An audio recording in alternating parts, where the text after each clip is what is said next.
The wind howled through the sails of the Dutch sailing boat the Aurora as she lay in the small harbor, being ready to cut her way through the dark waters of the North Sea. It was the year 2018, and the crew of 3, Captain Jacob, Peter and Max, were on a journey that would forever change their lives. Strangely, an unknown lawyer had contacted Jacob on behalf of a special customer who just wanted a wooden box discreetly delivered to London. Captain Jacob had been very well paid in cash for this trip, 5 times the amount of cash normally they would earn smuggling small bags of ecstasy to a few nightclubs in London, which gave them all a good living, but this box was a big payday for them.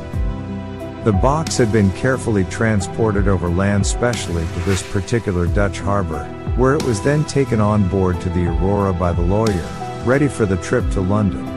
The origins of the box and the soil within were shrouded in mystery, but the lawyer had told Jacob the soil contained ancient powers.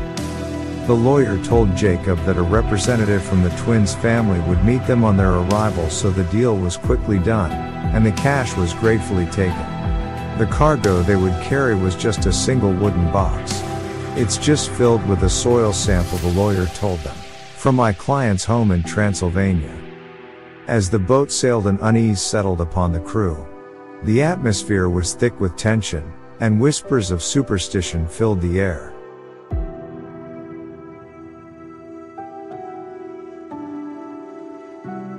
Captain Jacob tried to dismiss the growing unease as mere sailors' superstitions. This trip to London was all paid for, and in cash. Who cared about a stupid wooden box? Peter, a pipe-smoking, strong-willed man with a penchant for adventure, maintained a brave face, but his eyes betrayed his uncertainty. Max was a curious and observant soul, always attuned to the smallest details.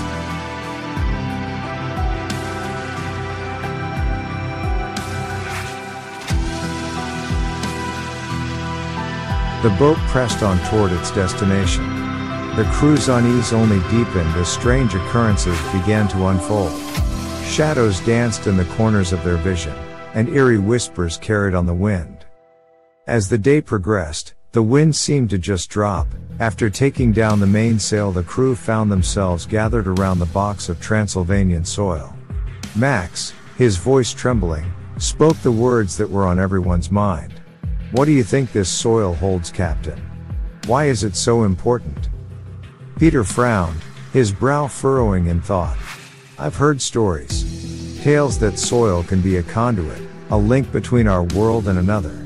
They say soil from certain places can awaken ancient powers, both good and evil." Captain Jacob scoffed, but even his skepticism couldn't fully mask his anxiety. "Ancient powers? You can't be serious." As if in response, a sudden gust of wind rocked the boat. They raced to hoist the sail, and in the brief chaos that ensued, Max knocked over the box. The crew exchanged wary glances before rushing to secure its contents. But it was too late. The soil had spilled out onto the deck, its blood-red rich grains scattering like ominous seeds. Amid the growing horror and the ship's mysterious journey, an eerie presence began to manifest itself in the form of a stowaway black cat. It must have slipped aboard when the lawyer had bought the box, its feline eyes gleaming with an unnatural intelligence. The crew, already on edge, couldn't shake the feeling that the cat was more than it seemed. As the day wore on and the crew's fear deepened, the cat's behavior became increasingly unsettling. It lurked in the shadows, its gaze fixed on the wooden box of Transylvanian soil. Max, who had always been sensitive to such things, noticed that the cat seemed to appear and disappear at will, as if it were somehow connected to the strange occurrences that plagued them. That night, the atmosphere was heavy with dread, and the unsettling sounds of creaking wood and a strange howling wind filled the air. Suddenly, a flash of blood-red light illuminated the boat, revealing the black cat perched on the box.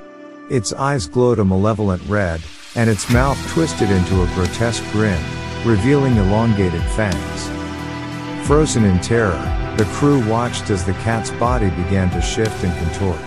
It grew larger, its form elongating and morphing into that of a humanoid figure, a vampire. The sailors' hearts raced as they realized the true nature of their unwelcome passenger. The vampire glided toward them, its gaze fixed on the box of soil.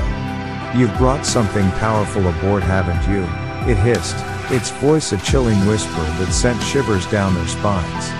"My ancient powers that should not be trifled with." In the chaotic struggle that followed, the crew attempted to fend off the vampire, but their efforts proved futile.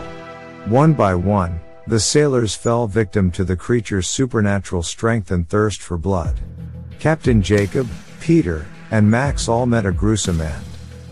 As the last echoes of their screams faded into the night, the vampire returned to its feline form and slinked away into the darkness. The ship continued its journey, now truly crewless, a vessel of death and despair. A day later, the boat sailed into the port of London, its eerie silhouette casting an ominous shadow over the bustling harbor. Authorities swarmed the boat, their voices filled with confusion and concern. But the only sign of life they found was a small bag of ecstasy, an ominous box of soil, and stains of blood. As investigators combed through the vessel, their search yielded no answers. Theories swirled. Was this a drug smuggling deal gone wrong? An freak accident that had killed them all, or something supernatural? The truth remained out of reach. And as the authorities puzzled all day over the enigma of the crewless ship, and as night fell, a lone black cat was spotted. Its unsettling intelligence, and its presence seemed to taunt those who glimpsed it, a silent reminder of the horrors that had unfolded on the North Sea's dark waters. And so, the story has lived on, and its truths forever eluding those who dared to seek it. The mystery of the lost Dutch crew with its cargo of ancient soil remained a silent testament to a mystery that defied explanation, and continued to haunt the imaginations of those who heard it. A haunting reminder, perhaps, that some secrets are destined to remain buried in blood and soil.